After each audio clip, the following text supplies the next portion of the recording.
మహాగండవు పరిశుద్ధుడైన మా ఘన తండ్రి దేవ, ఆదివారం ఆరాధనలో భాగంగా నాయన మీ పిల్లలు మధురమైన గాత్రంతో తండ్రి ఎన్నో విలువైన తండ్రి పాటలు నాయన, ఆ పాటల ద్వారా మిమ్మల్ని మహిమపరిచాము తండ్రి.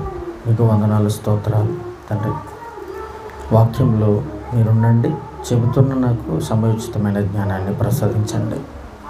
వింటున్న మీ పిల్లలకు తండ్రి వినగల చెవులను, గ్రహింపగల మనస్సును దయచేయమని యేసువారి పరిశుద్ధ నామమున ఈ ప్రార్థన అడుగుచున్నాము తండ్రి, ఆమేన్.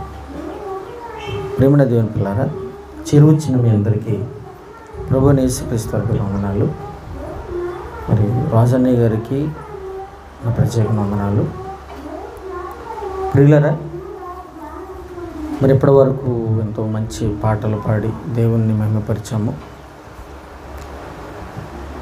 దేవుని పిల్లారా, నేడు క్రైస్తవ సమాజం మరణించిన వెంటనే పరలోకానికి వెళ్ళిపోతారు, క్రైస్తవేతరులైతే స్వర్గస్థులైపోతారని చెప్పి ఈ లోకంలో ఒక నానుడి ఉంది. క్రైస్తవులు పరలోకపు పిలుపు అని,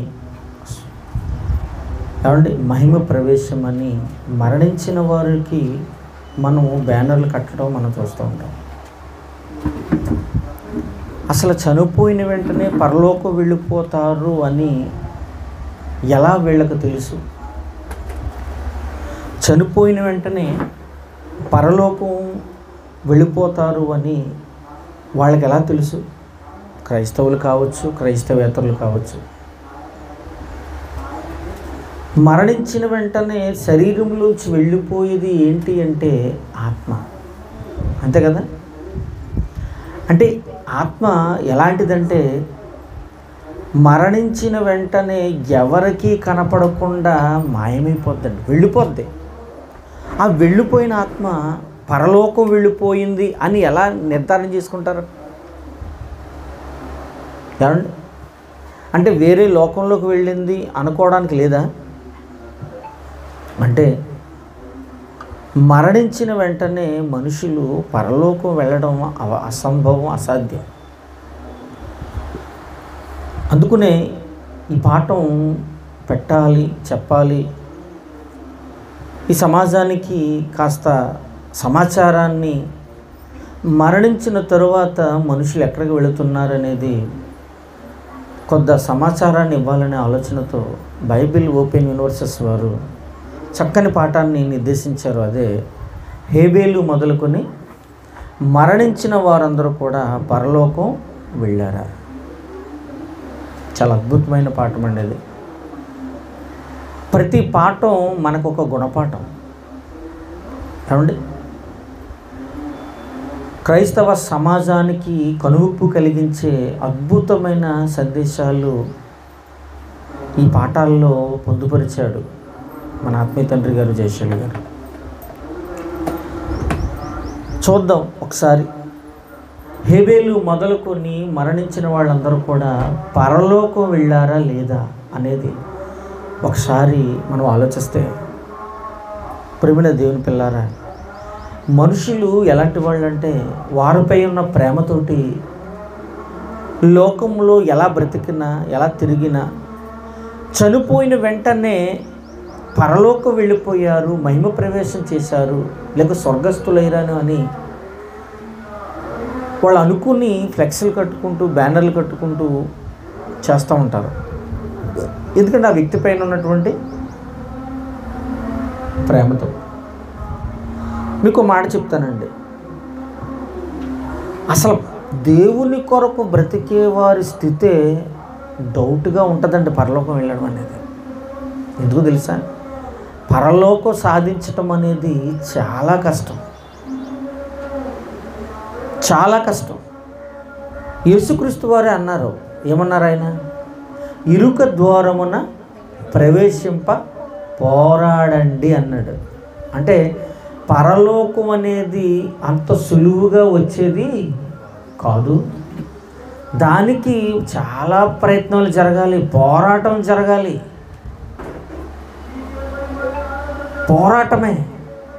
ఏమండి, పరలోకం మనిషికి రావాలి అంటే చాలా కష్టపడాలి భూమి మీద. కానీ లోకములో బ్రతికి ఇష్టానుసారమైన జీవితాన్ని గడిపి ఏమండి వాళ్ళు కూడా మరణించిన వెంటనే మహిమ ప్రవేశం అయిపోయారు, పరలోకం వెళ్ళిపోయారు అని ఒక భ్రమలో ఈ సమాజం ఉండటం చాలా బాధ, విచారకరం. చూద్దాం ప్రేమిని వల్ల. హేబేలు మొదలుకొని మరణించిన వాళ్ళు నీతిమంతులు మాట. హేబేలు ఎవరండి? నీతిమంతుడు, అంతే కదా. తన మనసు మంచిది, గొప్పది, దేవునికి ఇష్టడుగా ఉన్నాడు. తనవిచ్చినటువంటి అర్పణను దేవుడు తీసుకుంటే తన అన్నయ్య అయిన కయీను చెడ్డ కళ్ళు కలిగిన వాడై అతనిపై అసూయ పెట్టుకుని ఏమండి చంపేశాడు. భూమి మీద మొట్టమొదటి హత్య హేబేలు. ఏమండి, భూమి మీద మొట్టమొదటిగా పుట్టిన వ్యక్తి ఎవరు అంటే ఆదాము. అయితే మొట్టమొదటి మరణం హేబేలు ద్వారా మనకు వచ్చి, అంటే హేబేలు మరణించినట్టుగా మనకు కనపడుతుంది. ఆయన ఆదాము గారు భూమి మీద జన్మిస్తే మొదటిసారిగా హేబేలు గారు మొదటిసారిగా మరణించాడు. ఏమండి ప్రియులరా, ఈ మానవ సమాజం ఎలా అనుకుంటుందంటే ఈ దేహంలో ఉన్నంత కాలము ఎలా బ్రతికినా పర్వాలేదు, దేవుడు నాకు స్వర్గాన్ని ప్రాప్తిస్తాడు, పరలోకాన్ని ఇస్తాడు అని ఒక భ్రమలో, ఒక మాయలో ఉంది ప్రియమైన దేవుని పిల్లలు. అందుకనే మరణించిన వాళ్ళు నీతిమంతులు పరలోకం వెళ్ళారా అని ఒక పాఠాన్ని మనం ఈరోజు ఆలోచిద్దాం, నేర్చుకుందాం. మనకంటే ముందుగా పితరులు, దేవునిలో భక్తులు, నీతిగా ఎదిగిన వాళ్ళు, యథార్థవంతులుగా బ్రతికిన వాళ్ళు మన పితరులు ఉన్నారు కొంతమంది. వాళ్ళు జీవితాల్లో జరిగినటువంటి ఈ మరణం అనేది అందరికీ వస్తుంది, అందరికీ సంప్రాప్తం అవుతుంది. ఏమండి, వారికి కూడా వచ్చింది.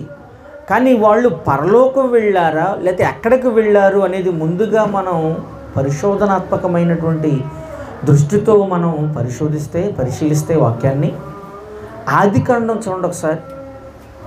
ఆదికాండం 25వ అధ్యాయము 8వ వచనాన్ని చూడండి ఒకసారి. ఆదికాండం 25వ అధ్యాయము 8వ వచనం. అబ్రహాము నిండు వృద్ధాప్యము కలిగిన వాడై మంచి ముసలితనమున ప్రాణము విడిచి మృతి పొంది తన పితరుల యొద్దకు చేర్చబడ్డాడు. అంటే మంచి ముసలితనమున నిండు వృద్ధాప్యము కలిగిన వాడై చనిపోయాడు అబ్రహాం గారు. సుమారు 175 సంవత్సరాలు బ్రతికాడండి అబ్రహాం గారు. ఎన్ని సంవత్సరాలు బ్రతికాడు? 175 సంవత్సరాలు తన జీవితంలో దేవునిని మహిమపరిచాడు, దేవుని కొరకు బ్రతికాడు, చెప్పిన మాట విన్నాడు. ఏమండి, విశ్వాసులకు తండ్రిగా చరిత్రకెక్కిన వాడు నిండు వృద్ధాప్యమందు మృతి పొంది తన పితరుల యొద్దకు చేర్చబడ్డాడు. ఏమండి, పితరులైన పరలోకంలో ఉన్నారా? లేరు. పరలోకంలో పితరులు లేరు. పితరులు వద్దకు చేర్చబడ్డారు అంటే ఈ పితరులు ఎక్కడ ఉన్నారో మనం ఆలోచిద్దాం. ముందుకు వెళుతున్నప్పుడు అబ్రహాము గారు మృతి పొందాడు. తర్వాత వాళ్ళ కుమారుడు ఇస్సాకు గారి గురించి చూడండి ఒకసారి. ఆయన గురించి కూడా చూడండి ఒకసారి. అదే ఆదికాండం 35వ అధ్యాయము చూడండి ఒకసారి. 28, 29 వచనాలు చదవండి. ఇస్సాకు బ్రతికిన దినములు 180 సంవత్సరాలుండు. ఆయన మీద ఒక 5 సంవత్సరాలు ఎక్స్ట్రా బ్రతికాడు. ఇస్సాకు కాలము నిండిన వృద్ధుడై ప్రాణము విడిచి మృతి పొంది ఇదిగో ఈయన కూడా తన పితరుల యొద్దకు చేర్చబడ్డాడు. ఏమండి, మరణించిన వాళ్ళందరూ తన పితరుల యొద్దకు చేర్చబడుతున్నారని రాయబడి ఉంది. ఏమండి, మనం మాట్లాడుకుంటున్న వీళ్ళు ఎవరో కాదు, నీతిమంతులండి. ఇంకొక ఆయన గురించి చూద్దాం, ఇస్సాకు గారి అబ్బాయి, ఆయన కుమారుడు యాకోబు గారి గురించి కూడా చూద్దాం. ఒకసారి చూడండి, 49వ అధ్యాయము 38 వచ్చిన ఆదికాండం, 49వ అధ్యాయము ఆదికాండము 33 వచ్చిన చదవండి. 33 వచ్చిన, యాకోబు తన కుమారులకు ఆజ్ఞాపించినది చాలించి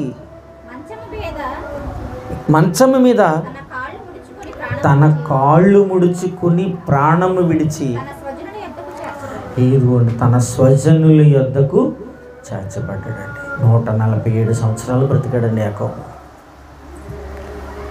ప్రియమైన దేవుని పిల్లలారా, తన స్వజనుల యొద్దకు చేర్చబడ్డాడు. స్వజనులు అంటే పితరులు అండి. ఎవరు మరణించినా పితరుల యొద్దకు చేర్చబడ్డారు అని అంటున్నాడు. ఇక్కడ పరలోకం వెళ్ళిపోయారు అంటలేదు. ఏమండి, వాక్యాన్ని పరిశోధనాత్మకమైన దృష్టితో మనం చదివితే, పరిశీలిస్తే మరణించిన వారు ఎక్కడికి వెళతారు అన్న సంగతి మనకు తెలుస్తుంది. ప్రియమైన దేవుని పిల్లారా, కానీ ఈరోజు క్రైస్తవ సమాజం పరిశోధనాత్మకమైన దృష్టి, దైవ కోణములో దేవుని యొక్క ఆలోచనలో నుండి వాక్యాన్ని బోధించక, వాక్యాన్ని నేర్చుకోక, ఏమండి మరణించిన వెంటనే పరలోకం వెళ్ళిపోతున్నారు అని ఒక తప్పుడు అభిప్రాయంలో ఉండిపోయారు.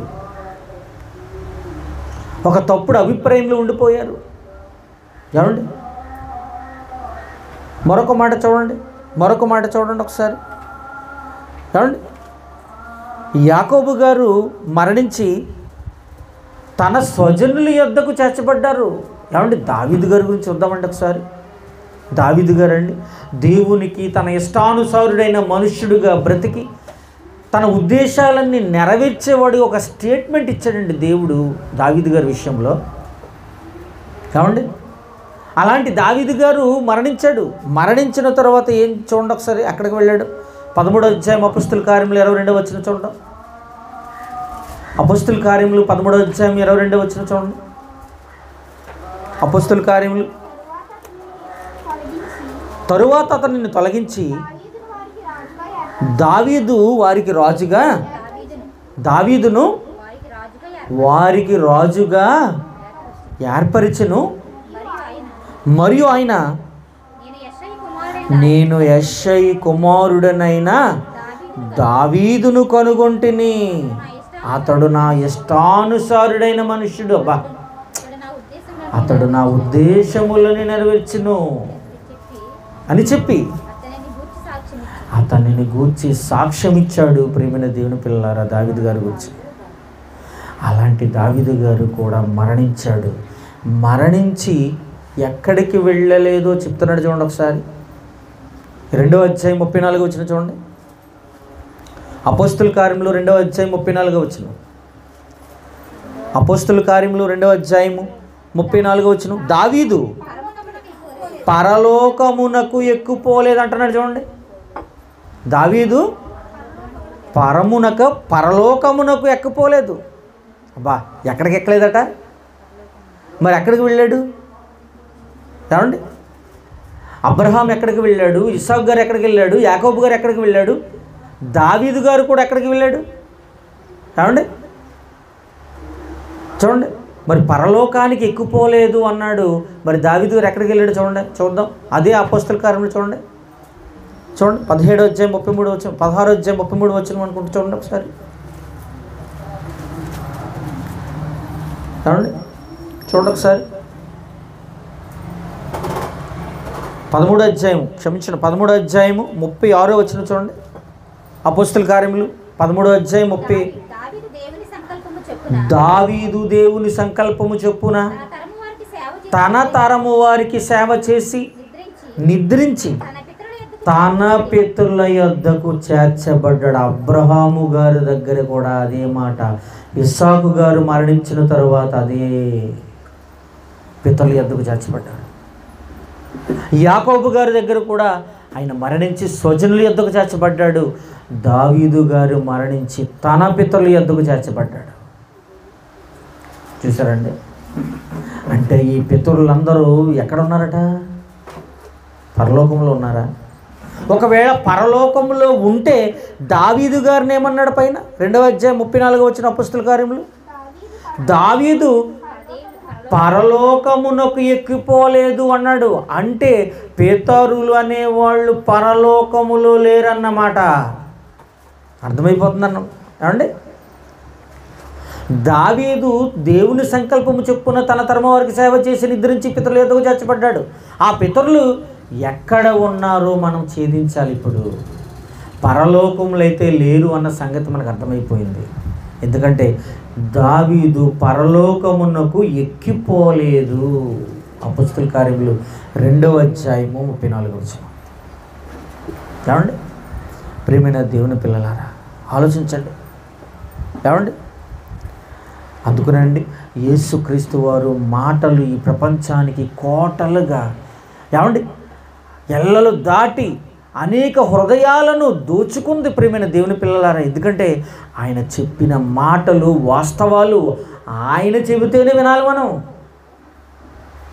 పరలోకం ఎక్కడుందో ఆయన చెప్పాడు, పాతాళలోకం ఎక్కడుందో ఆయన చెప్పాడు.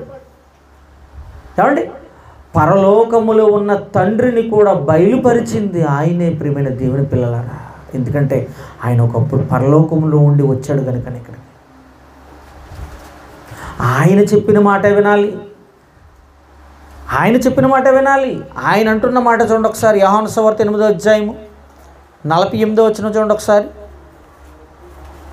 యోహాను సువార్త 8వ అధ్యాయం 48వ వచనం చూడండి ఒకసారి.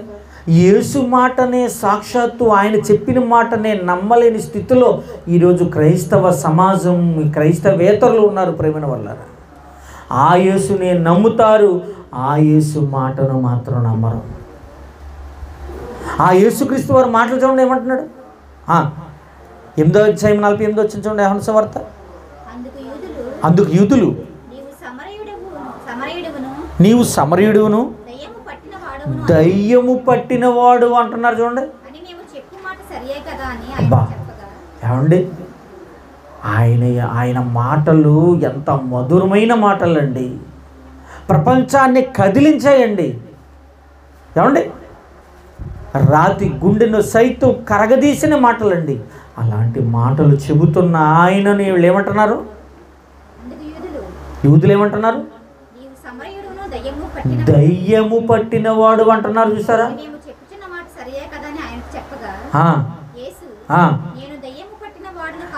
నేను దయ్యము పట్టినవాడును కాను, నా తండ్రిని ఘనపరచువాడను. చూసారండి ఎంత మంచి మాట అండి. ఏమండి? భూమి మీద దేవుణ్ణి ఘనపరిచేవాళ్ళు, దేవుణ్ణి ఘనపరిచే వాళ్ళకి అవమానమే మిగులుతుంది. ప్రియమైన దేవుని పిల్లారా, అవమానమే మిగులుస్తుంది ఈ లోకం. ఏమండి? దయ్యము పట్టిన వాళ్ళు, నువ్వు సమరయుడు అంటున్నావు. చూస్తారా? ఏమండి? ఆ కాలంలో సమరయుడు అంటే ఏమండి అంటరాని వాడితో సమానం అండి. యూదులకు పడదు, యూదులకు పడదు ఆ సమరయుడు అంటే. సమరయులు అంటే నువ్వు సమరయుడు అంటున్నారు. చూసారా? అంటే అంటే ఏంటి అర్థం? దిగజారుడు వాడు, ఒక అంటరాని వాడుగా, ఒక ఏంటది దాన్ని ఏమంటారండి, ఒక తక్కువ జాతి కలిగిన వాడుగా, నిన్ను ఒక చిన్న చూపు చూస్తున్న వారుగా ఆయన యేసుక్రీస్తుని చూసారా? ఏమంటున్నారు? ఏమండి? ఈ లోకంలో చూసారా? ఈ లోకంలో చూసారా ఎలా ఉందో? మన దేశంలో అయితే ఎలా ఉంటుందండి? అబ్బబ్బబ్బబ్బా, కులాలుగా విడగొట్టి, మతాలుగా విడగొట్టి పరిపాలిస్తున్నారండి. ఈరోజు దిక్కుమాలిన కులాలు వచ్చి దేశాన్ని భ్రష్టు పట్టేస్తున్నాయండి కులాల వల్ల. ఏమండి? ఏ నాయకుడు చూసినా కులం పేరున ఓట్లాడమే. ఏమండి? పవిత్రమైన ఓటు కొరకు అపవిత్రమైన మాటలు మాట్లాడి ఓట్లు అడుగుతున్నారండి. ఎంత విచిత్రం, ఎంత సిగ్గుచేటు. పవిత్రమైన ఓటు అంటాడు మళ్ళీ. పవిత్రమైన ఓటును అడగడానికి అపవిత్రమైన మాటలు, అపవిత్రమైన మాటలు. చూసారా? ఈనాటిది కాదండి, ఆనాడు యేసు కాలము నుండి కూడా ఈ దిక్కుమాలిన వివక్షత ఉందండి. ఈ లోకంలో వివక్షత ఉంది. నేను తండ్రిని ఘనపరుస్తున్నాను, నేను దెయ్యం పట్టిన వాడిని కాదంటున్నాడు. ఏమండి చూడండి ఒకసారి, పరలోకం గురించి ఎంత గొప్ప మాట మాట్లాడుతున్నాడు యేసుక్రీస్తు వారు. చూడండి ఒకసారి యోహాను సువార్త 3వ అధ్యాయము 13వ వచనం చూడండి. యోహాను సువార్త 3వ అధ్యాయము 13వ వచనం, మరియు పరలోకము నుండి దిగి వచ్చిన వాడే తప్ప, అనగా చూసారా, మరియు పరలోకము నుండి దిగి వచ్చిన వాడే అనగా పరలోకములో ఉండు మనిషి కుమారుడే తప్ప పరలోకమునకు ఎక్కిపోయిన వాడు ఎవడు లేడు. ఎవడు లేడు అంటే నువ్వు ఎందుకు బోర్డు పెడుతున్నావు, బ్యానర్ పెడుతున్నావు? మనం పరలోకపు పిలుపని, మహిమ ప్రవేశమని. అసలు యేసుక్రీస్తు వారు తప్ప పరలోకం వెళ్ళేవాళ్ళు ఎవరు లేరు అని రాయించితే, పోనీ ఎవరన్నారు ఈ మాట? అపోస్తులు అన్నారనుకుంటున్నావా అమ్మా? యేసుక్రీస్తు వారే అన్నాడు. ప్రియమైన దేవుని పిల్లలు, యేసుక్రీస్తు వారు అంటున్నాడు, సాక్షాత్తు ఆయనే అంటున్నాడు, పరలోకములో ఉన్న మనుష్య కుమారుడు తప్ప పరలోకానికి ఎక్కిపోయిన వాడు ఎవరు లేరు లేరు అంటున్నాడు. పరలోకము నుండి దిగి వచ్చిన వాడే. ఏమంటే చూసారా? ఇప్పుడు చెప్పండి, పరలోకానికి వెళ్ళిన వాళ్ళు ఎవరున్నారమ్మా? అబ్రహాం ఉన్నాడా? ఇస్సాకు ఉన్నాడా? యాకోబు ఉన్నాడా? పితరుల యొద్దకు చేర్చబడ్డాడు అనగానే పరలోకం వెళ్ళిపోయాడు అనుకుంటున్నారా? పరలోకంలో ఉన్నారు పితరులు అనుకుంటున్నారా? కాదు, పరలోకం వెళ్ళలేదు. మరణించిన నీతిమంతులు ఎవరు కూడా పరలోకం వెళ్ళలేదు. మరి ఎక్కడికి వెళ్ళారు? ఏమండి మనకి 3 లోకాలండి. దేవుడు కలుగు చేసింది 3 లోకాలు. మొదటి లోకం ఏంటి? పరలోకం. రెండవ లోకం భూలోకం. మూడో లోకం పాతాళలోకం. పాతాళలోకం. ఏమండి మరణించిన వాళ్ళందరూ కూడా అసలు ఎక్కడికి వెళ్ళిపోతున్నారు అనేది యేసుక్రీస్తు మన కళ్ళ ముందు ఒక సజీవ సాక్ష్యాన్ని పెట్టాడు. వాళ్ళే ధనవంతుడు లాజరు. మనుషులందరూ చనిపోగానే పరలోకం వెళ్ళిపోతున్నారు, మనుషులందరూ చనిపోగానే పరలోకం వెళ్ళిపోతున్నారని ఈ భ్రమలో మాయలో ఉన్న ఈ సమాజానికి కనువిప్పు కలిగించాలంటే ఒక యథార్థ సంఘటనను, మోషే కాలంలో జరిగినటువంటి ఒక యథార్థ సంఘటనను మనము ఒకసారి యేసు వారు మాట్లాడిన మాటల ద్వారా మనం నేర్చుకుందాం. ఒక్కసారి చూడండి. ఒకసారి లోకసువార్త 16వ అధ్యాయం, లోకసువార్త 16వ అధ్యాయం 22వ వచనం చూడండి ఒకసారి. ఆ దరిద్రుడు చనిపోయి దేవదూతల చేత అబ్రహాము రొమ్మును ఆనుకొనుటకు కొనుపోబడ్డాడు. ఏమండి ఒక దరిద్రుడు ఒక ధనవంతుడు పోల్చుతూ వాళ్ళు ఏమండి ఆ కొద్ది కాలంలోనే వాళ్ళ సమకాలంలో బ్రతికినటువంటి వీళ్ళిద్దరు గురించి దేవుడు ప్రస్తావిస్తూ ఒక నిజాన్ని ప్రపంచానికి తెలియజేస్తున్నాడు. ఏంటో తెలుసా? దరిద్రుడు చనిపోయాడు, అబ్రహాము రొమ్మునకు ఆనుకొనుటకు వెళ్ళిపోయాడు. ధనవంతుడు కూడా చనిపోయాడు. ధనవంతుడు చనిపోయి పాతి పెట్టబడి అప్పుడు అతడు పాతాళములో బాధపడుచు అని రాయబడి ఉంది. అంటే పాతాళం గురించి మాట్లాడుకుందాం. పాతాళంలో ఎవరు బాధపడుతున్నారు? ధనవంతుడు బాధపడుతున్నాడు. అంతేనా? అంటే పాతాళములో బాధపడే ప్రాంతమా అది? పాతాళం బాగా ఆలోచించండి. పాతాళం అనేది బాధపడే, చనిపోయిన వెంటనే దేవుని కొరకు బ్రతకని వారును బాధ పెట్టే ఏమైనా ప్రాంతమైనా, ఇంకేదైనా ఆ పాతాళ లోకంలో మరొక ప్రాంతం ఏదైనా ఉందా? ఏమండి ఆలోచించండి. ఎందుకంటే అబ్రహాము దేవుని కొరకు బ్రతికినవాడు, బయట వాళ్ళ కొరకు బ్రతకలేదు. ఇస్సాకు కూడా అలాగే బ్రతికాడు, యాకోబు అలాగే బ్రతికాడు. దావీదు దేవుని కొరకే బ్రతికాడు, అవునా? అందరూ దేవుని కొరకు బ్రతికారు, నీతిమంతులందరూ దేవుని కొరకు బ్రతికే వాళ్ళనే నీతిమంతులు అన్నాడు దేవుడు కదా. మరి ఈ నీతిమంతులందరూ మరణిస్తే, మరణించిన వెంటనే పాతాళ లోకంలోకి వెళ్ళిపోతే దేవుడైన వాళ్ళని బాధిస్తాడా? బాధ పెట్టడానికైనా? ధనవంతుడు అని దేవుని కొరకు బ్రతికాడా? పోనీ ధనవంతుడు దేవుని కొరకు బ్రతకలేదు. అంటే దేవుని కొరకు బ్రతకని వాడు పాతాళ లోకములో బాధపడే ప్రాంతానికి వెళుతున్నాడు. బాగా ఆలోచిద్దాం. ఏమంటే దేవుడు అన్యాయస్తుడు కాదు కదండి. ఆయన కొరకు బ్రతికే వాళ్ళని పాతాళ లోకములో బాధ పెట్టే ప్రాంతాన్ని ఎందుకు తీసుకెళ్తాడు? లాజరు వెళ్ళాడా? అబ్రహాం రొమ్మును అనుకున్నట్టుకు వెళ్ళిపోయాడా? వెళ్ళిపోయాడు. అట్ ది సేమ్ టైం ధనవంతుడు వెళ్ళిపోయాడు పాతాళం. ఇద్దరు వెళ్ళారు, కానీ ఒకరు బాధపడే ప్రాంతానికి వెళ్ళారు, వేదన పడే ప్రాంతానికి వెళ్ళారు ధనవంతుడు. మరి అబ్రహాము గారు రొమ్మున అనుకున్నట్టుకేమో లాజరు వెళ్ళాడు, దరిద్రుడు వెళ్ళాడు. అంటే పాతాళ లోకములో రెండు ప్రాంతాలు ఉన్నాయన్నమాట. అంతే కదా. ఏమంటే మన దేశం ఉందండి, ఈ దేశం రాష్ట్రాలుగా విభాగింపబడి ముక్కలు చేసుకుని పరిపాలిస్తున్నాం, రాష్ట్రాలుగా ముక్కలయ్యి, అంతేనా? అలాగే రాష్ట్రం జిల్లాలుగా ముక్కలవుతుంది, అంతే కదా.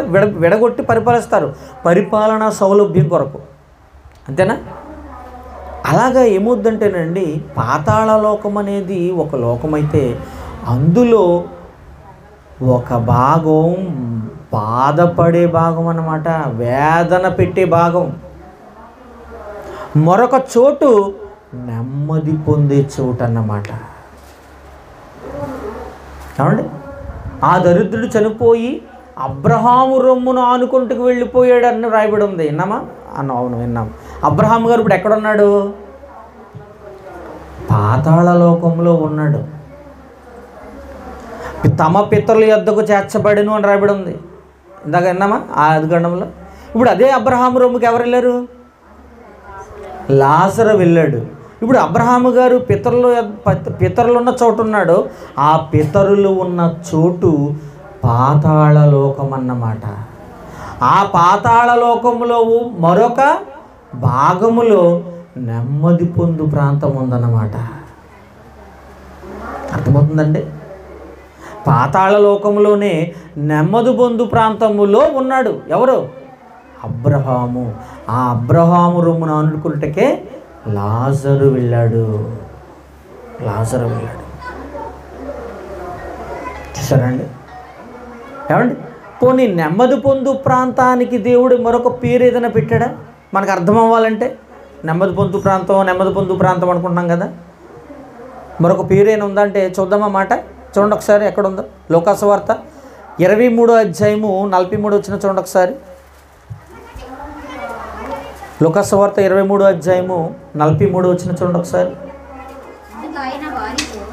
అందుకు ఆయన వానితో నేడు నీవు నాతో కూడా పరదైసులో ఉందువని నిశ్చయముగా నీతో చెప్పుచున్నాను. ఎవరితో అంటున్నాడు? యేసుక్రీస్తు వారు సిలువ మీద ఉండి తన పక్కనే మరొక దొంగకు సిలువ వేస్తే, ఇద్దరు దొంగలకే ఒక దొంగతో మాట్లాడుతున్న మాట.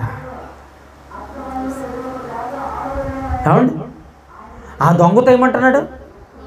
ప్రభువా, ఆ దొంగ ఏమంటున్నాడు యేసుక్రీస్తు వారిని? నీ రాజ్యంతో నువ్వు వచ్చినప్పుడు నన్ను జ్ఞాపకం చేసుకోవయ్యా అన్నాడంత. జ్ఞాపకం చేసుకో చాలు. జ్ఞాపకం చేసుకోమంటే ఏకంగా నువ్వు నాతోనే ఉంటావని ఎంత గొప్ప అవకాశం ఆఫర్ ఇచ్చేసాడండి దొంగకి. ఏమండి, క్షణాల్లో మనిషి మారిపోయాడు, క్రీస్తుని అంగీకరించాడు. ప్రభువా, నీ రాజ్యంలో నువ్వు వచ్చినప్పుడు, నీ రాజ్యంతో వచ్చినప్పుడు నన్ను జ్ఞాపకం చేసుకో. అబ్బా, వెంటనే ఆ దొంగతో ఏమన్నాడు? అమ్మా, అందుకైనా వానితో నేడే, రేపు ఎల్లుండ కూడా కాదు. పోనీ నేను వెళ్ళిన తర్వాత నేను ఒక్కసారి మళ్ళీ వచ్చి నేను తీసుకెళ్తాను అంటలేదు. చూసారా? నేడు నీవు నాతో కూడా పరదేశిలో ఉందువని నిశ్చయముగా నీతో చెప్తున్నాను. అంటే ఇప్పుడు పరదేశం అనేది నెమ్మది పొందు ప్రాంతానికి మరొక పేరన్నమాట. అంతే కదండి. నీతిమంతులందరూ కూడా ఎక్కడికి వెళ్తున్నారు? పాతాళ లోకములో పరదేశికి వెళుతున్నారు. అంతేనా? నిత్యముగా నీవు నాతో వస్తావు నువ్వు, నేను తీసుకెళ్ళిపోతాను నిన్ను పరదేశంలోకి అన్నాడు. అంతే. ఇప్పుడు అబ్రహాము గారు ఉన్నది, పితరులు ఉన్నది ప్లేస్ పేరేంటండి? పరదేశం. ఆలోచించండి. ఇప్పుడు నీతిమంతులు హేబేలు మొదలుకొని మరణించిన వాళ్ళందరూ కూడా ఇప్పుడు ఎక్కడున్నారు అమ్మా? పరదేశిలో ఉన్నారన్నమాట. అది పితరుల లోకం అన్నాడంతే. పితరుల యొద్దకు చేర్చబడ్డారు. మనం మరణించిన, దేవుని కొరకు బ్రతికి మరణించిన వాళ్ళు కూడా పితరుల యొద్దకే వెళ్ళాలి. వాళ్ళు ఎక్కడున్నారంటే పరదేశిలో ఉన్నారు. ప్రియమైన దేవుని పిల్లలు చూసారా? ఇప్పుడు ఎవరు చెప్పారు ఈ మాట? యేసుక్రీస్తు వారే అన్నాడండి. లాజరు ధనవంతుడి విషయంలో కూడా యేసుక్రీస్తు వారే చెప్తున్నాడండి. అదేమైనా కల్పిత కథ కాదండి. మోషే గారి కాలంలో జరిగిన సంఘటన అది. నిజమండి. మోషే గారు కాలములో ఐగుప్తీల ప్రాంతములో, ఐగుప్తీల చెరలో ఉన్నప్పుడు జరిగినటువంటి యథార్థ సంఘటన ఇక్కడ యేసుక్రీస్తు వారు ఉటంకించారు, చెప్తున్నారు. ధనవంతుడు, లాజరు ఉన్నారయ్యా. వీళ్ళిద్దరూ కూడా దేవుని కొరకు బ్రతికిన వారిలో లాజరు ఒక్కడే ఉన్నాడు. ధనవంతుడు మాత్రం లాజరు దేవుని గురించి చెబుతున్న పెడచెవిని పెట్టాడు. ధనవంతుడు లాజరు వాక్యం చెప్తున్నాడు, ధనవంతుడికి దేవుని మాటలు చెప్తున్నాడు. అయినా పెడచెవిని పెట్టాడు. ఇద్దరూ కూడా ఏకకాలంలోనే మరణించారు. అప్పుడు వాళ్ళ జరిగిన సంగతి మీకు చెప్తున్నాను. వాళ్ళు మరణించి ఎక్కడికి వెళ్ళారో మీకు చెప్తున్నాను అంటున్నాడు. లాజరు నెమ్మది పొందు ప్రాంతానికి వెళ్ళిపోయాడు. ధనవంతుడు పాతి పెట్టబడ్డాడు. అప్పుడు అతడు పాతాళములో బాధపడుతూ అన్నాడు. అంటే వేదనకరమైన ప్రాంతం ధనవంతుడు వెళ్ళిపోయాడు. లాజరు నెమ్మది పొందు ప్రాంతం పరదేశికి వెళ్ళిపోయాడు అని యేసుక్రీస్తు వారు చెప్తున్నాడు. ప్రేమను వల్లరా,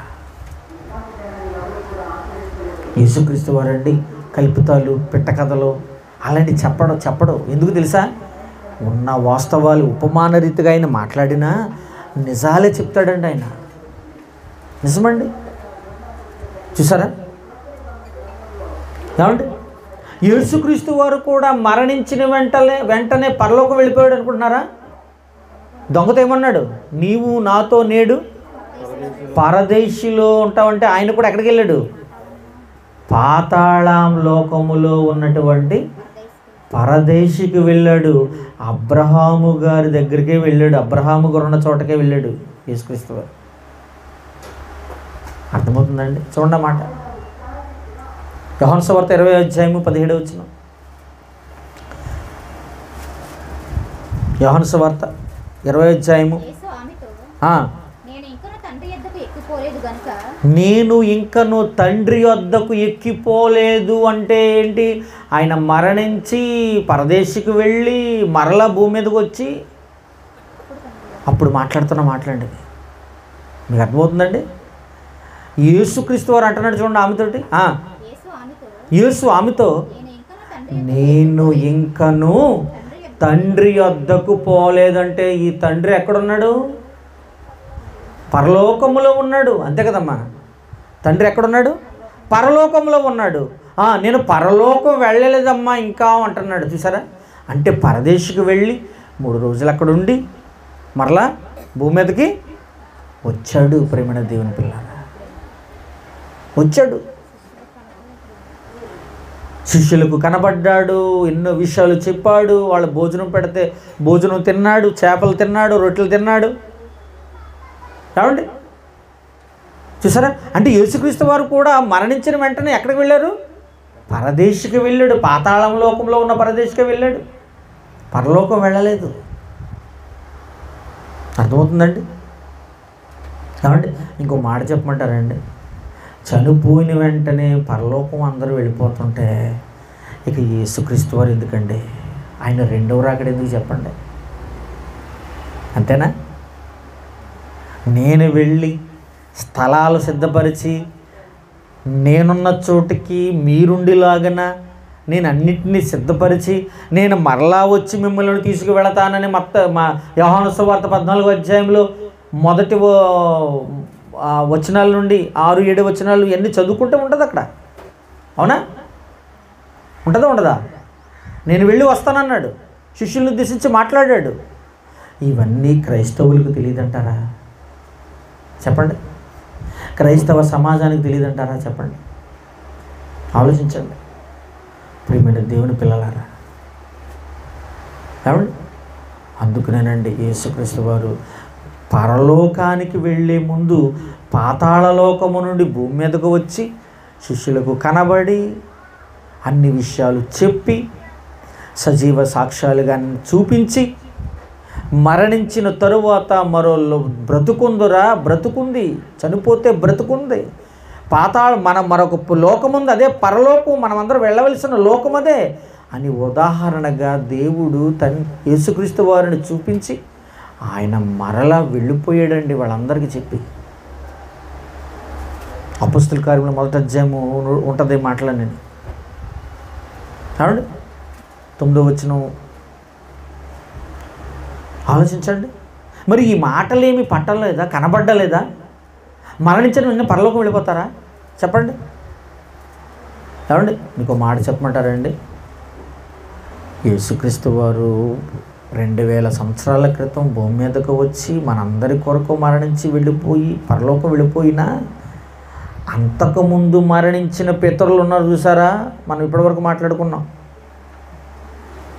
అంతకుముందు ఆదాము మొదలుకొని ఎంతమంది అయితే చచ్చిపోయారో, నీతిమంతులుగా బ్రతికి ఎంతమంది అయితే బ్రతికి చనిపోయారో దేవుని కొరకు, వాళ్ళు కూడా పరలోకం వెళ్ళాలి అంటే ఎవరు రావాలో తెలుసా? యేసుక్రీస్తు రావాలని. మళ్ళీ తెలుసా మీకు? యేసుక్రీస్తు రావాలి. రెండవ రాకడ జరిగితేనే యేసుకు ముందు ఎవరైతే భూమి మీద బ్రతికి నీతిమంతులుగా బ్రతికి చనిపోయారో వాళ్ళందరూ పరలోకం వెళ్ళాలంటే యేసుక్రీస్తు వారితోనే ముడిపడి ఉంది. ఇప్పుడు హేబేలుతో సహా ఆలోచించండి. చూడండి మాట చూద్దాం. హెబ్రీ పత్రిక 11వ అధ్యాయము 39-40 వచనాలు చూడండి ఒకసారి. హెబ్రీలు రాసిన పత్రిక అపోస్తలుడైన పౌలు గారు 11వ అధ్యాయం 39-40 వచనాలు చూడండి. వీరందరూ తమ విశ్వాసము ద్వారా సాక్ష్యము పొందిన వారైనను మనము లేకుండా సంపూర్ణులు కాకుండు నిమిత్తము దేవుడు మన కొరకు మరి శ్రేష్టమైన దానిని ముందుగా సిద్ధపరిచెను గనుక వీరు వాగ్దాన ఫలము అనుభవింపలేదు. వీరు అంటే ఎవరో తెలుసా? పితరులు, దేవుని కొరకు బ్రతికిన నీతిమంతులు. ప్రియమైన దేవుని పిల్లలారా, వాగ్దాన ఫలం అనుభవింపలేదట. ఎంత ఆశ్చర్యం అండి! అంటే యేసుక్రీస్తు వారు రావాలి. వాళ్ళు కూడా పరలోకం వెళ్ళాలంటే యేసుక్రీస్తు వారు కూడా రావాలి. మనకి ఇచ్చిన వాగ్దానం ఏంటది? వాగ్దాన ఫలము అనుభవించారా అన్నాడా? అనుభవించలేదు అన్నాడా? అనుభవింపలేదు. ఆ వాగ్దాన ఫలం ఏంటో తెలుసా? చూడండి ఒకసారి. ఆ వాగ్దాన ఫలం ఏంటో చూడండి ఒకసారి. 1 యోహాను పత్రిక 2వ అధ్యాయము 25వ వచనం. దేవుడు మనకి ఇచ్చినటువంటి ఆ వాగ్దానం ఏంటో చూడండి. ఏమంటే అక్కడ రాయబడం చూడండి ఒకసారి.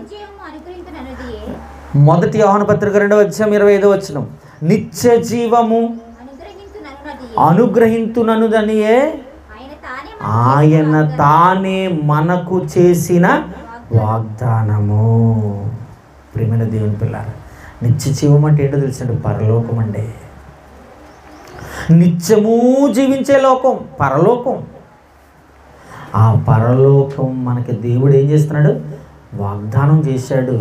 మనకే కాదు, నీతిమంతులు చనిపోయిన మన పితరులందరూ కూడా వాగ్దాన ఫలాన్ని అనుభవించాలి అంటే యేసుక్రీస్తు రావాలి, నిత్య జీవం పొందాలంటే.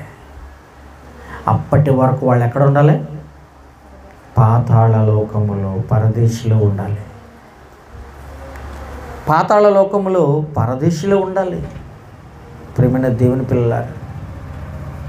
ఎందుకంటే నేనే మార్గము, నేనే సత్యము, నేనే జీవము అని చెప్పాడు యేసుక్రీస్తు వారు. నా ద్వారానే తప్ప ఎవరు పరలోకం వెళ్ళరు, తండ్రి వద్దకు వెళ్ళరు అన్నాడు. ఆయన మార్గం, ఆయనే మార్గం. ఆ మార్గాన్ని ఈరోజు మనం బోధిస్తున్నాం ప్రియమైన దేవుని పిల్లలారా. ఆయన రెండవ రాకడలో వస్తాడు, మనలందరినీ తీసుకుని వెళతాడు. ఇది ప్రియమైన దేవుని పిల్లలారా. ఏమండి, హేబేలు మొదలుకొని మరణించిన నీతిమంతులందరూ పరలోకం వెళ్ళలేదు, పరలోకం వెళ్ళలేదు. పాతాళ లోకములో, పరదేశిలో ఉన్నారు. నెమ్మది పొందు ప్రాంతం, విశ్రాంతి గది. అది ఒక రకంగా చెప్పుకోవాలంటే విశ్రాంతి గది లాంటిది. అందుకనండి చివరిగా చూడండి, మాట చూపించి ముగించేస్తాను. ప్రకటన గ్రంథం చూడండి, 6వ అధ్యాయము 10-11 వచనాలు. ఆ పరదేశిలో ఉన్న పరిశుద్ధులు ఏమంటున్నారు చూడండి ఒకసారి. ఆ పరదేశిలో ఉన్న నీతిమంతులు ఏమంటున్నారు చూడండి ఒకసారి. నాథా, సత్యస్వరూపి, పరిశుద్ధుడా, ఎందాక తీర్పు తీర్చకయు మా రక్తము నిమిత్తమును భూనివాసులకు ప్రతిదండన చేయకయు ఉందువు. బిగ్గరగా కేకలు వేస్తున్నారండి, దేవుడితోటి మాట్లాడుతున్నారండి బిగ్గరగా. నాయనా, ఏంటి నాయనా, మేము విశ్రాంతి పొందు పరదేశంలో ఉన్నాము కదా, ఎన్ని సంవత్సరాలు, ఎన్ని వేల సంవత్సరాలు మేము ఇందులో ఉండాలి. భూనివాసుల నిమిత్తము ఎందుకు నాయన ప్రతిదండం చేయట్లేదు? వాళ్ళు చూస్తేనేమో దేవుడని లేదు, భక్తని లేదు, నీతని లేదు. మేము చూస్తేనేమో మీ కొరకు తలలు దించుకున్నాం, మీ కొరకు యాతన పడ్డాం భూమి మీద ఒకప్పుడు. అదే అంటున్నాడు, చదవండి వాళ్ళ కిందకి. ఏమండి, తెల్లని వస్త్రములు వారిలో ప్రతి వానికి ఇవ్వబడును, మరియు వారి వలనే చంపబడవు వారు. అంటే అర్థం ఏంటో తెలుసా? పరదేశిలో ఉన్న నీతిమంతులందరూ దేవుని కొరకు వధింపబడ్డారు ప్రేమైన వాళ్ళరా. చదవండి, వారి వలనే చంపబడబోవు వారి సహదాసులు లెక్కయు, సహోదరు లెక్కయు, లెక్క పూర్తయ్యే వరకు ఇంకా కొంచెం కాలము విశ్రమింపవలనని వారితో చెప్పబడెను. వీళ్ళు ప్రార్థన చేశారండి, నాయన నాదా సత్యస్వరూపి, ఎందాక తీర్పు తెచ్చకయు భూనివాసులకు ప్రతిదండం చేయట్లేదేటి? వాళ్ళ పనులు చూస్తానేమో బాగలేదు, మా దగ్గరకు వచ్చేలా లేరు వాళ్ళు. వాళ్ళందరికీ ప్రతిదండం చేసేయి, ప్రతిదండం చేయి. మేమన్నా మీరున్న లోకానికి మేము వచ్చేస్తాం నాయన అని అడుగుతున్నారు వాళ్ళు. నాయన కొంచెం ఓపిక పట్టండి, కొద్ది కాలం ఓపిక పట్టండి. మీలాగే చంపబడబోవారు ఉన్నారు భూమి మీద, నా కొరకు ప్రాణాలు అర్పించే వాళ్ళు ఉన్నారు భూమి మీద. సహదాసులు లెక్క, సహోదరులు లెక్క. సహదాసులు వాళ్ళు నీ సహోదరులు వాళ్ళందరూ. వాళ్ళు లెక్క పూర్తయ్యే వరకు కొంచెం కాలం విశ్రమించండి, రెస్ట్ తీసుకోండి, కొద్ది కాలం రెస్ట్ తీసుకోండి అని దేవుడు రిప్లై ఇచ్చాడండి వాళ్ళ ప్రార్థనకి. చూసారా ప్రేమైన వాళ్ళరా, వాళ్ళందరూ నీతిమంతులందరూ కూడా, పరిశుద్ధులందరూ కూడా పరదేశిలో ఉన్నారు, పరలోకం వెళ్ళలేదు. ఇంకా యేసుక్రీస్తు రావాలి, పరలోకం వెళ్ళాలి అందరూ కూడా. కానీ నేటి దైవ సేవకులు కొంతమంది పెద్ద పెద్ద వాళ్ళు కూడా ఏం మాట్లాడుతున్నారు తెలుసా? నేను పరలోకం వెళ్ళిపోయాను, పేతురుని చూశాను అంటున్నారు. అసలు పేతురు గారే పరలోకంలో లేడు. చూసారా ఎంత అబద్ధమో? నీతిమంతులందరూ ఎక్కడ ఉన్నారు ఇప్పుడు? పరదేశంలో ఉన్నారు, పరలోకములు యేసుక్రీస్తు వారు తప్ప ఎవరు లేరు. ఇప్పుడు తండ్రి కుమారుడు తప్ప పరిశుద్ధాత్ముడు కూడా లేడు. ఇప్పుడు భూమి మీద ఉన్నాడు, ఆయన మన మధ్యలో ఉన్నాడు. చూసారా? ఇప్పుడు ఆయన ఏమంటున్నాడు? పేరొద్దులేండి. ఆయన ఏమంటున్నాడు ప్రసంగంలో? నేను పరలోకం వెళ్ళిపోయాను అనడం తప్పు. అసలు పరలోకం వెళ్ళిపోవడమే ఈ శరీరంతో. అండి, పరలోకం వెళ్ళిపోయాను నేను. అక్కడేమో ఎవరిని చూశాడట? పేతురు గారిని చూశాను అంటున్నాడండి. అవే నచ్చుతున్నాయండి సమాజానికి, అవే నచ్చుతున్నాయి. ఇంత గొప్పగా దేవుడు రాయించిన ఇన్ని మాటలు సాక్షాత్తు యేసుక్రీస్తు వారే చెప్పినా వినటం లేదండి ఈ లోకం. ఆ రోజు ఆయన మాటలు వినలేదు, ఈరోజు మన మాటలు వినట్లేదు. ఆయనేమో దెయ్యం పట్టిన వాళ్ళు అన్నారు. ఎంత దుర్మార్గం అండి, చూసారా? కనుక ప్రియమైన దేవుని పిల్లలారా, పరలోకం అనేది పరిశుద్ధులుండే చోటండి. యేసు రావాలి, అందరూ వెళ్ళాలి. ఏమండి, భూమి మీద ఇష్టానుసారంగా బ్రతికేసి చచ్చిపోయి ఆ పోస్టర్ మీద ఏం పెడతారు? బ్యానర్ మీద పరలోకపు పిలుపు. ఏమండి, పైన ఇంకోటి అంటారు, కొటేషన్ రాస్తారు. ఏంటి తెలుసా? నా పరుగును కడముట్టించి తిని నీతి కిరీటము నా కొరకు ఉంచబడి ఉందని రాసి కింద పరలోకపు పిలుపు అంటారు. అసలు దేవుడు కొరకు బ్రతికాడు అంటారు అసలు అతను? ఆలోచించండి. ఏమండి, ప్రభువునందు మృతి పొందిన మృతులు ధన్యులు. అసలు బైబిల్ పట్టుకున్నాడు అంటారా? ఆలోచించండి. లోకంలోనే బ్రతికి చచ్చిపోయిన వాళ్ళు పరలోకం వెళ్ళగలుగుతారు, అసలు పరదేశికే వెళ్ళరు. వేదనకరమైన ప్రాంతానికి వెళ్ళిపోతాం. అలా బ్రతికితే దేవుని కొరకు బ్రతకాలి, ఆయన చెప్పిన మాటలు వినాలి. లాజరు ఎన్ని కష్టాలు పడినా దేవుణ్ణి మాత్రం విడిచిపెట్టలేదండి. ఎన్ని కష్టాలు పడ్డాడో లాజరు, అవునా? కురుపులు కుక్కలు నాకేస్తున్నాయి. ఆలోచించండి, కురుపులు కుక్కలు నాకేస్తున్నాయండి. అయినా కానీ చీచి అనలేదా? చెప్పండి. ఎందుకో తెలుసా? లాజరుకు అర్థమైపోయింది, దేవుడు మరణించిన తర్వాత నేను నెమ్మది పొందు ప్రాంతానికి వెళ్ళిపోతాను, దేవుడు నాకు మంచి ప్లేస్ ఇస్తాడు. ఈ లోకం శాశ్వతం కాదు, ఈ లోకం మంచిది కాదు అనుకున్నాడు లాజరు. అందుకనే మరణించాడు. దేవదూతలు వచ్చేసేయండి, అబ్రహాము రొమ్మున అనుకుని తీసుకెళ్ళిపోయాయి దేవదూతలు. చూసారండి ఎంత గొప్ప సంగతి. ప్రియమైన దేవుని పిల్లారా, మనము కూడా పితరుల వలె, మనము కూడా నీతిమంతుల వలె దేవుని కొరకు బ్రతకాలని ఆశపడుతూ ఈ మాటలు ముగిస్తున్నాను.